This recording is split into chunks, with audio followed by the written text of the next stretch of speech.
the change generation. We are the change generation.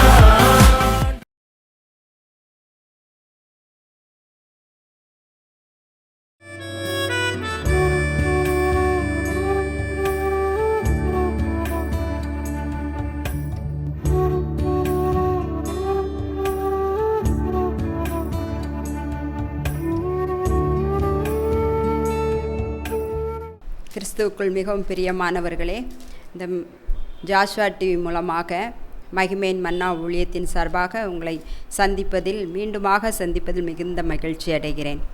இப்போ எல்லாருமே எதிர்பார்த்து காத்துட்ருப்பீங்க என்ன இந்த செய்தி வேளையில். சரி, காத்திருக்கிற உங்கள் அனைவரையும் கர்த்தர் தாமே ஆசீர்வதிப்பாராக. சரியா? இப்போது இந்த மகிமேன் மன்னா ஊழியத்தின் வாயிலாக நாம் விசேஷித்தவர்கள் என்ற தலைப்பில் நான் இப்போ என்ன பண்ணிக்கிறேன், மாறிடா அன்பு, இயேசுவின் அன்பு. இயேசுவின் அன்பு அப்படின்னா என்னது? எப்போவும் என்ன செய்யாது, மாறவே மாறாது. அதை தான் நாம் என்ன செய்ய போகிறோம், இப்போது சற்று சிந்திக்க போகிறோம். இந்த சிந்திக்கிற வேளையிலே தலைகளை தாழ்த்தி இந்த இயேசுவின் அன்பை குறித்ததான செய்தியை நாம் கேட்டு மனதில் வாங்கினவர்களாக அவர்களோடு நாம் ஒப்புரவாகுவதற்கு நாம் சற்று தலைகளை தாழ்த்தி செபிப்போமா? எங்களை அதிகமாய் நேசிக்கிற அன்பின் பிதாவே, சோத்திரமப்பா, உமது மாறாத அன்பு ஆண்டவரே, எங்களோடு இடைப்படத்தக்கான கிருபையை தாங்க, எங்களோடு பேசுங்கப்பா. இந்த செய்தி வாயிலாக ஆண்டவரே எத்தனை மக்கள் ஆண்டவரே தொடப்படுகின்றார்களோ சுவாமி, உம்முடைய அன்பால் ஆண்டவரே அவர்களை அரவணைத்து கொள்ளுங்க ஆண்டவரே. அப்பா, அந்த அன்பால் ஆண்டவரே சமாதானத்தை கொடுங்க ராஜா. எத்தனையோ பேர் ஆண்டவரே சமாதானம் இல்லாமல் தவித்து கொண்டிருப்பார்கள் சுவாமி. அப்படிப்பட்ட பிள்ளைகளுக்கு ஆண்டவரே உமது அன்பின் கரத்தினால் ஆண்டவரே அவர்களுக்கு சமாதானத்தை கொடுங்க, சந்தோஷத்தை கொடுங்க ராஜா.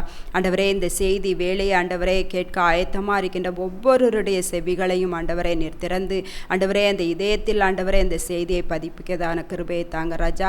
எங்களோடு இடைப்படுங்க ஆண்டவரே. நீர் பிரசன்னராக இருப்பதற்காக நன்றி தகப்பனே. இயேசுவின் மூலம் ஜெபிக்கிறோம் ஜீவனுள்ள நல்ல பிதாவே, ஆமேன். இப்போ பார்த்தீங்கன்னா இந்த மகிமேன் மன்னா ஊழியத்தின் வாயிலாக இப்போ நான் என்ன செய்கிறேன், உங்களோடு செய்தி கொடுத்துட்டே இருக்கிறேன். எத்தனை பேர்த்துக்கு இது பிரயோஜனமாக இருந்ததுன்னு தெரியல. ஆனால் என்னது, கர்த்தர் தாமே இந்த செய்தியெல்லாம் ஆசீர்வதித்து யாரெல்லாம் கண்ணீரோடு கவலையோடு வேதனையோடு இருக்கின்றார்களோ அவர்களுக்கு இந்த செய்தி எனது பிரயோஜனமாக இருக்கிறதற்காக நான் கர்த்தரிடம் எனது வேண்டிக் கொள்கிறேன். இப்போ பார்த்தீங்க அப்படின்னா மாறிடா அன்பு. என்ன மாறிடா அன்பு? இயேசுவுடைய அன்பு. இயேசுடைய அன்பு என்ன செய்யாது, ஒரு காலம் என்ன செய்யாது, ஒளிந்து போவதில்லை, மாறாது, நம்ம விட்டு என்ன செய்யாது, பின்வாங்கி போகாது, நிறைய சொல்லலாம். ஆனால் மனிதருடைய அன்பு என்ன செய்யுமா, மாறக்கூடிய அன்பு. இப்போ பாருங்க, மனுஷர் எல்லாரும் என்ன செய்வாங்க, சொல்லிடுவாங்க, நான் இந்த நேரத்தில் உன்னைய பாதுகாப்பேன். சிறு பிள்ளைகளுக்கு எல்லாரும், சிறு பிள்ளையிலேருந்து பெரியவங்க வரைக்கும், வளர்ந்த வரைக்கும், முதிர் வயது வரைக்கும் என்ன செய்வோம், எல்லோரும் ஒருவருக்கொருவர் ஒரு உடன்படிக்கையும் பண்ணிக்கிடுவோம். நான் உன்னை என்ன செய்வேன், கணவன் மனைவினா கடைசி வரைக்கும் உன்னைய கண்களாமல் பார்த்துக்கிடுவேன் அப்படின்னு சொல்லிட்டு திருமண பந்தத்தில் நாம் என்ன செய்வோம், உடன்படிக்கையெல்லாம் வாங்கிக்கிடுவோம். ஆனால் அந்த ஒவ்வொரு சூழ்நிலைகளிலும் என்ன செய்யும், அந்த அன்பானது ஒவ்வொருவருடைய சூழ்நிலைக்கு ஏற்ப மாறிக்கொண்டே இருக்கிறது இப்போ உலகத்தில். அப்போது மாறாத அன்பு அப்படிங்கிறது என்னது, இயேசுவினுடைய அன்பு மாத்திரம்தான். அது எப்படி நம்மளோட இடைப்படுகிறது அப்படிங்கிறத நாம் பார்ப்போமா? இப்போ பார்த்தீங்க அப்படின்னா, காணாமல் போன ஆடு, அதாவது என்ன செய்வான், ஆடு மேய்க்கிறதுல 100 ஆடு இருக்குது அப்படின்னா அந்த 100 ஆடில் ஒரு ஆடு காணாமல் போயிட்டுனா எவ்வளோ பரிதவிச்சுக்கிட்டு என்ன செய்வாப்புல, அந்த ஆடை தேடி அலைஞ்சது எங்கே இருக்குது, முள்ளுகளுக்குள்ளே இருக்குதா, இல்லை மலைகளுக்குள்ளே இருக்குதா, இல்லை ஏதாவது பள்ளத்தாக்கில் இருக்குதா அப்படின்னு சொல்லிட்டு அந்த ஆட்டை என்ன செய்வார், தேடி ரொம்ப என்ன செய்வார், பிரயாசப்பட்டு தேடி அதை கண்டெடுத்தோடனே எவ்வளோ ஒரு சந்தோஷப்படைவார் அந்த ஆடு மேய்ப்பவன். அதே போல் தான் அந்த மேய்ப்பனானவர் யார், ஏசப்பா. ஆடு காணாமல் போன ஆடு யார் அப்படின்னா நம்மளை தான் சொல்கிறாங்க. அப்போ காணாமல் போன அந்த ஆடு பாவம் பண்ணிடுமா அப்படிங்கிறது. அப்போ பாவத்திலேருந்து நம்ம என்ன செய்யணும், திரும்பி வரும்போது, மனம் திரும்பி வரும்போது ஏசப்பா நம்மளை என்ன செய்கிறாங்க, அரவணைத்து வா மகனே வா மகளே அப்படின்னு சொல்லிட்டு அரவணைக்கிறதுக்கு ஆவல் உள்ளவராக, ஆசை உள்ளவராக, அன்புள்ளவராக இருக்கிறார். அப்போ நாம் இதில் மத்தேயுல யோவான் 1 யோவான் 5ஆம் அதிகாரம் என்ன சொல்லுது அப்படின்னா, 1 யோவான் யோவான் 3:18 இது வாலிப பிள்ளைங்களுக்கு மாறிடா அன்பு. எல்லாரும் என்ன பண்ணுறோம், வாலிப பிள்ளையான உடனே என்ன செய்கிறோம், நம்மளுக்கு ஒரு கிரீடம் கொடுக்கப்பட்டது போல் நம்ம இந்த உலகத்தில் நம்மளுக்கு பெற்றோர் தேவையில்லை, உடன் பிறந்தோர் தேவையில்லைன்னு சொல்லிட்டு அந்த ஒரு வாலிப வயதானது பிள்ளைங்களுக்கு என்ன செய்து வலையை விரித்து உலகமே ரெடியாக காத்து கொண்டு இருக்கிறது. அந்த சூழ்நிலைக்கு பிள்ளைகள் தள்ளப்படுறாங்க. அப்படி இருக்கிற வேளையில் என்ன செய்ய முடியுது, மாய வலைக்குள்ளாக பிள்ளைகள் விழுந்து விட்டு அதிலிருந்து எழுபட முடியாமல் அதிலிருந்து திரும்ப பின்வாங்க முடியாமல் என்ன செய்கிறாங்க, அதில் விழுந்து எல்லாரும் அந்த மாய வலைக்குள் விழுந்து என்ன செய்கிறாங்க, துன்புற்றவர்களாக ரொம்ப தோல்வியுற்றவர்களாக தன்னுடைய வாழ்க்கையை சீரழித்தவர்களாக இருக்குது. அதுக்கு தான் அந்த வசனம் என்ன சொல்லுது அப்படின்னா, 1 யோவான் 3:18 என்ன சொல்லுது அப்படின்னு பார்த்தோன்னா, என் பிள்ளைகளே, வசனத்தினாலும் நாவினாலும் அல்ல, கிரியையினாலும் உண்மையினாலும் அன்பு கூற கடவோம். அப்போது நம்ம வாலிப பிள்ளைகள் எடுத்துக்கிட்டோம் அப்படின்னா என்னது, நாம் உண்மையான நட்போட நம்முடைய நட்பு வட்டாரத்தில் இருக்கோமா, நம்மளுடைய ஃப்ரெண்டு நம்மளுக்கு உண்மையாக இருக்காரா அப்படிங்கிறத, நம்மளுடைய கிரியையினாலும் நம்ம உண்மையாக இருக்கோமா அப்படிங்கிறத நம்ம சற்று சிந்தித்தவர்களாக இருக்கணும். வாலிப பிள்ளைகளுக்கு ஃபோன் கையில் இருக்குது, அதே மாதிரி படிக்க போகிற இடத்துக்கு ஃப்ரீடமாக இருக்கணும் அப்படின்னு நினைக்காங்க. அப்பா அம்மா சொல்கிறத கேட்குறதுக்கு சற்றும் அவர்கள் அந்த வார்த்தைகளை நாம் என்ன செய்யணும், மீறக்கூடாது அப்படிங்கிறது சற்று அவர்கள் யோசிக்கிறதே இல்லை. மீறினதுக்கு அப்புறம் அப்பா அம்மா சொல்கிறதுக்கு கீழ்ப்படியாமல் அது ஏதாவது ஒரு தவறு ஏதாவது வந்ததுக்கப்புறம் தான் ரொம்ப யோசித்து பின்வாங்குகிறவர்களாக என்ன செய்கிறாங்க. சில நேரத்தில் நிறைய பிரச்சனை வந்துட்டுனா என்ன செய்கிறாங்க, தற்கொலைக்கு நேராகவும் போக வேண்டியது இருக்குது. அப்போ குடும்பத்தில் பிரச்சனைகள் எவ்வளவோ வருது. அப்போ அந்த சூழ்நிலைகள்லாம் வரக்கூடாதுங்கிறதுக்கு தான் என்ன செய்யணும், இந்த வசனம் நல்லா சொல்லுது. வசனத்தினாலும் நாவினாலும் அல்ல, நீ என்ன செய்யணும், கிரியையினாலும் உண்மையினாலும் அன்பு கூற கடவாய். உண்மையாக இருக்கணும் உன்னுடைய அன்பு, போலித்தனமாக இருக்கக்கூடாது, வேஷம் இருக்கக்கூடாது. அப்போ உன்னுடைய நண்பியோ உன்னுடைய ஃப்ரெண்ட்ஸ் சர்க்கிள் எப்படி இருக்குங்கிறத வாலிப பிள்ளைகள் என்ன செய்ய வேண்டும், கவனித்து நடக்கிறவர்களாக இருக்க வேண்டும். அப்படி இருக்கும்போது நம்ம ஃபோனு, இன்ஸ்டாகிராம், அதுக்கப்புறம் என்ன செய்கிறோம், நம்ம ஃபேஸ்புக் இதெல்லாம் என்ன செய்கிறோம், நம்ம பயன்படுத்த வேண்டிய சூழ்நிலையில் பயன்படுத்தக்கூடிய காலகட்டத்தில் நம்ம இருக்கோம். இப்படி தான் ஒரு இடத்துல இன்ஸ்டாகிராம் யூஸ் பண்ணி இது எல்லாருக்கும் தெரிந்த ஒரு விஷயந்தான். இன்ஸ்டாகிராமில் முகம் பார்க்காமலே ஃபேஸ்புக், இன்ஸ்டாகிராமில் என்ன செய்கிறாங்க, யாருன்னே தெரியாமல் பேசி அன்புருக பேசி வாலிப பிள்ளையானவள் அந்த எதிர் முனையில் பேசி கொண்டிருக்கிற மகனோடு பேசி என்ன செய்கிறா, ரொம்ப அவனோடு அன்பு பாராட்டி அவன் இருந்தால் தான் அவன் பேசுகிற போது அந்த ஆள் இல்லாமல் நம்மளால் என்ன செய்ய முடியாது, வாழ முடியாதுங்கிற சூழ்நிலைக்கு தள்ளப்பட்டுட்டு ஒரு முறை சரி நான் என்ன செய்யணும், உங்களோட முகத்தை பார்க்கணும், நான் என்ன செய்யணும், உங்களோட வாழ்கிறதுக்கு விருப்பப்படுறேன், நான் உங்களோட வந்துடுறேன்னு சொல்லிட்டு வீட்டை விட்டு என்ன செய்கிறா, பெற்றோருக்கு தெரியாமல் வெளியில் வர்றவளாக இருந்துட்டா. அப்போ அப்படி அந்த வரக்கூடிய சூழ்நிலையில் வெளியில் அவள் இருக்கிற இடத்துல அவர் இந்த இடத்துல இருக்கிறேன் அப்படின்னு சொல்லும்போது பஸ் ஸ்டாண்டில் 2 பேரும் சந்திக்கக்கூடிய சூழ்நிலையில் அங்கே போய் பார்த்தா அவள் வயதோ எத்தனை, 20-25 தான் இருக்கும். ஆனால் எதிர்த்தால் இருக்கிற அந்த மகனுடைய வயது பார்த்தா அவன் வயது முதிர்ந்தவர். அப்போது அந்த இடத்துல அவள் அந்த இடத்துல செய்கிறா, தான் எடுத்த முடிவு தவறோன்னு சொல்லிட்டு என்ன செய்கிறா, வெட்கி நாணி கூறிகை என்ன செய்கிறா, ஒன்றும் பண்ண முடியாமல் திரும்பி வந்துடுறா. அப்போ அந்த இதயமானது என்ன பாடுபடும் பிள்ளைங்களுக்கு, எதுக்கு இந்த வேண்டாத வேலையெல்லாம். அப்போ எதிர்முனையில் இருக்கவங்க தேனொழுக உங்கள்கிட்ட பேச தான் செய்வாங்க. ஆனால் நம்ம தான் என்ன செய்யணும், அந்த இடத்துலலாம் அதிகமாக பேசணுங்கிற எண்ணம் இருக்கக்கூடாது. அப்போது அந்த மாதிரி சூழ்நிலைகள் நிறைய பிள்ளைங்களும் சரி பையங்களும் சரி இதே மாதிரி தான். எத்தனையோ பேர் என்ன செய்கிறாங்க, பேசக்கூடிய அந்த தேன் சொட்ட பேசுகிறதுனால அவங்களுக்கு என்ன ஆகுது, அந்த வார்த்தைகளினால் அதிகமாக பேசுகிறதுனால அவங்களுக்களாக வருது ஒரு ஈர்ப்பு அவர்களுக்களாக என்ன செய்யுது, அது அவர்களுக்கு ஒரு அன்பு, வேளாண் அன்பாக மாறுது. அந்த அன்பெல்லாம் அவங்களுக்கு நிரந்தரம் கிடையாது. பாதியிலே சிலது என்ன செய்யுது, நல்ல அன்பாக இல்லாட்டா அது எப்படியோ முடிந்து போகக்கூடிய சூழ்நிலையாக இருக்குது. ஆனால் இயேசுவின் அன்பு எப்போதும் மாறாது. அவர் என்ன செய்கிறாரு, நீ பாவியாகிய மனுஷனை தான் அவர் விரும்புகிறாரே ஒழிஞ்சி, நீ நல்ல பாவமே பண்ணாமல் ரொம்ப சொத்தோட பணக்காரனா என்ன செய்கிற ரொம்ப நகை நட்டுகளோடு இருக்கிற மகனையோ மகளையோ யார் நேசிக்கலன்ட்டு இல்லை, அவர் விரும்புறதுங்கிறதோட அவர் என்ன செய்கிறார், அரவணைக்கிறார், அன்போடு இருக்கிறார். அந்த பாவியாக மனுஷன் மேல் தான் ஏசப்பா என்ன செய்கிறார், கிருபையாக இருக்கிறார். அப்போது அந்த பாவம் பண்ணினாலும் என்ன செய்கிறார், அவர் என்னுடைய மகனே என்னுடைய மகளே, நீ என் பாவம் பண்ணாலும் பரவாயில்ல என்னிடத்தில் வா அப்படின்னு சொல்லி தான் என்ன செய்கிறார், இரு கரத்தை நீட்டி அழைக்கிறார். ஆனால் நம்ம எல்லாம் என்ன செய்கிறோம், பாவம் பண்ணிட்டோன்னா நம்மளுடைய அப்பா அம்மாவோ சரி ஏதோ ஒரு தவறு பண்ணிட்டோன்னா நம்மளை என்ன செய்வாங்க, எல்லாரும் நம்ம ஒரு சின்ன பிள்ளைகள் ஒரு தப்பு பண்ணிட்டுனா அதை என்ன செய்வோம், அது என்ன பண்ணிச்சு என்ன ஏதுன்ட்டு நம்ம கண்டிஷன் பண்ணுவோம். அதே மாதிரி வாலிப பிள்ளைகளும் அப்படி தான், பெரியவங்களும் அப்படி தான். அப்போ அந்த நேரத்தில் அவங்க என்ன தவறு பண்ணினாலும் என்ன செய்கிறாங்க, ஏசப்பா நீ என்னண்ட வான்னு தான் சொல்கிறாங்க. உன்னுடைய அன்பை அவர் என்ன செய்யலை,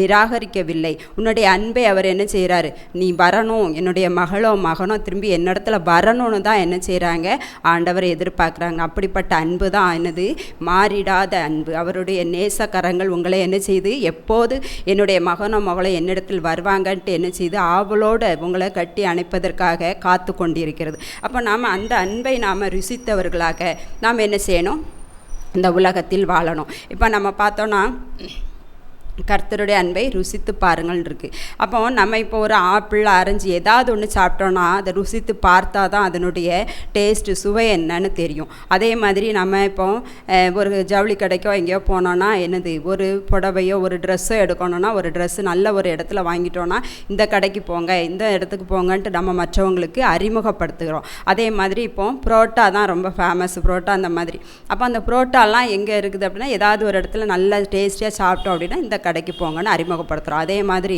நாம் வந்து ஏசப்பாவுடைய அன்பை அறிந்தவர்களாக, அவருடைய அன்பை ருசி பார்த்தவர்களாக இருந்த நாம் மற்றவர்களிடம் எடுத்து சொல்லுவதற்கு நாம் தயங்குகின்றோம். ஏன் தயங்குகின்றோம், அவங்கள என்னது தயங்குகிறோம், எதிரில் இருக்கிறவங்க அதை கேட்பாங்களான்னு நாம் என்ன செய்கிறோம், யோசிக்கிறோம். ஆனால் அதை வந்து என்னது யோசிக்கக்கூடாது.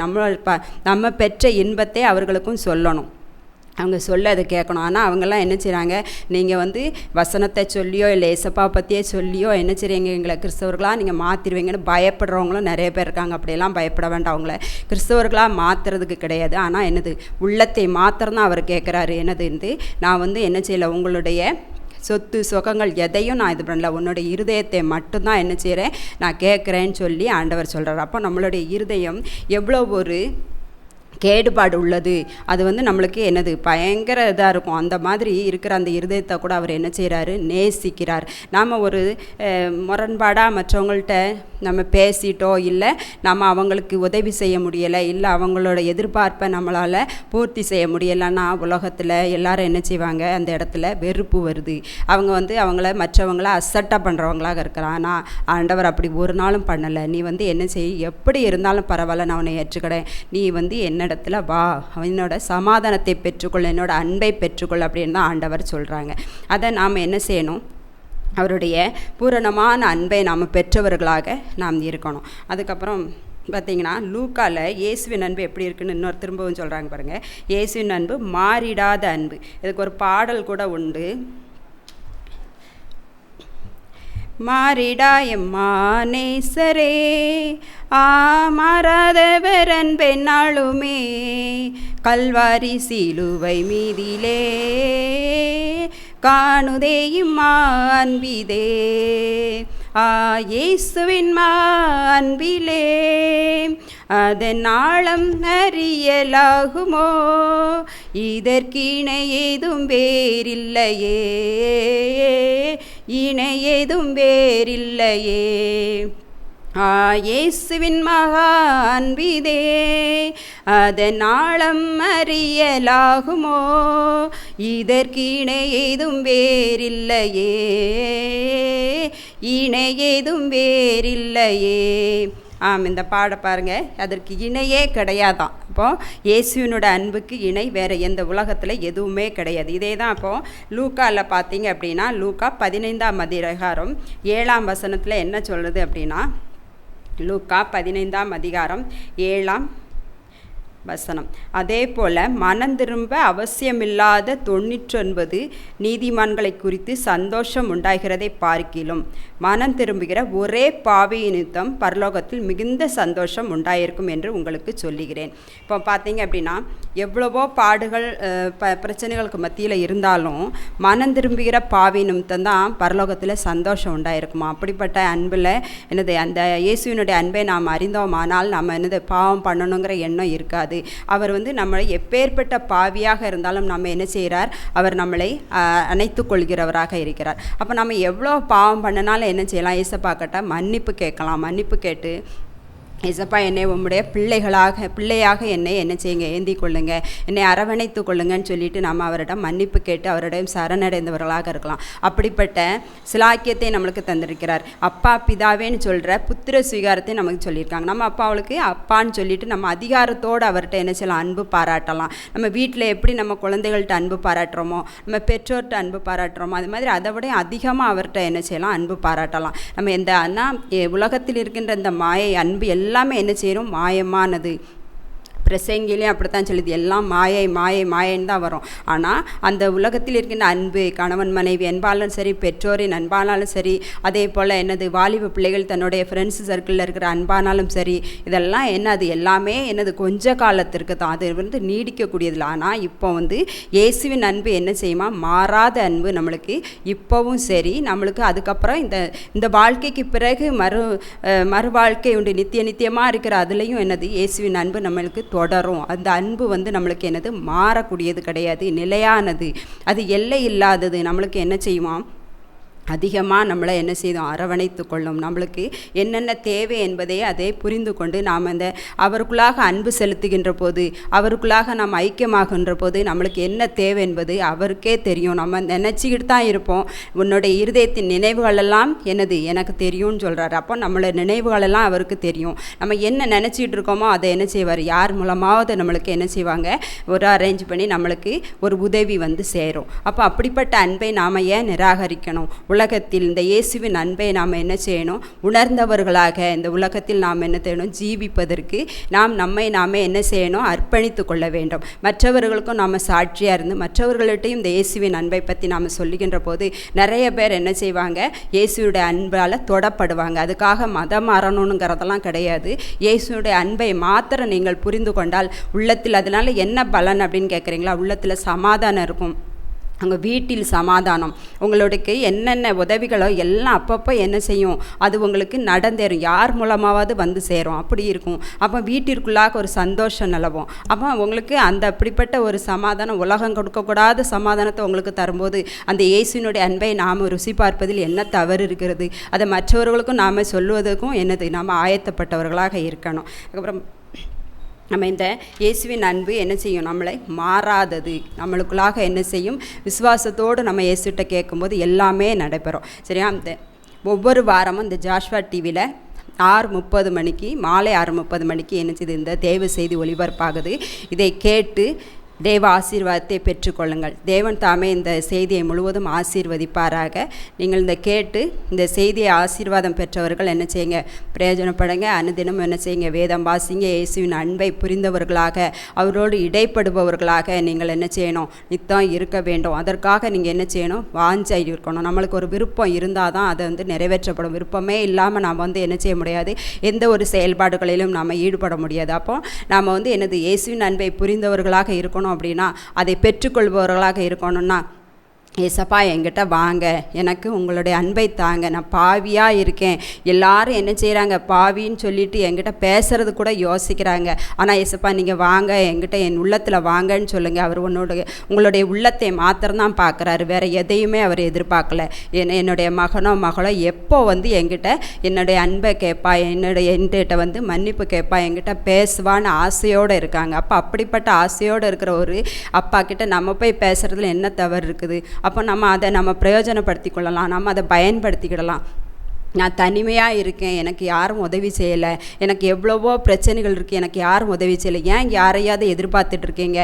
நீங்கள் ஏசப்பாவுடைய பாதத்தண்டையில் நீங்கள் காத்திருக்கும்போது உங்களுக்கு எல்லா ஒரு தனிமையும் என்ன செய்யப்படும், தனிமையாக உங்களுக்கு சுகமாக அப்படியே மாற்றுவதற்குரிய கிருபை அவர் உங்களுக்கு பாராட்டுவார். அதுக்கப்புறம் யாரும் எனக்கு எந்த ஒரு வேலைகளும் செஞ்சு தரல, நான் ரொம்ப போராட்டத்தில் இருக்கேன் அப்படின்னாலும் நீங்கள் என்ன செய்யுங்க, ஏசப்பாவுடைய பாதத்தில் காத்திருப்பவர்களாக, அவருடைய அன்பை பெற்றவர்களாக நீங்கள் இருக்கும்போது எல்லா பிரச்சனைகளிலிருந்து விடுதலை பெற்றவர்களாக இருக்கலாம். அப்போ நாம் என்ன செய்யணும், இயேசுவினுடைய அன்பை பெற்றவர்களாக இருக்கணும். அதற்கு நாம் என்ன செய்யணும், நாம் அதற்கு ஆசை உள்ளவர்களாக, அதை பெற்றுக்கொள்ளவோம் என்கிற ஒரு நம்பிக்கை உள்ளவர்களாக அவரிடத்தில் கடந்து போகின்ற போது அவர் என்ன செய்கிறார், நம்மை அரவணைத்து நம்மளுக்கு தேவையான அனைத்தையும் நாம் செய்து கொடுப்பதில் அவர் வல்லபை உள்ளவராக இருக்கிறார். இந்த செய்தி உங்களுக்கு பிரயோஜனமாக இருக்கும் என்று எண்ணுகிறேன். இதை நீங்கள் கேட்டு பயனடைவதற்காக கர்த்தரை வேண்டிக் கொள்கிறேன். இயேசு கிறிஸ்துவின் நாமத்தினாலே ஆமேன்.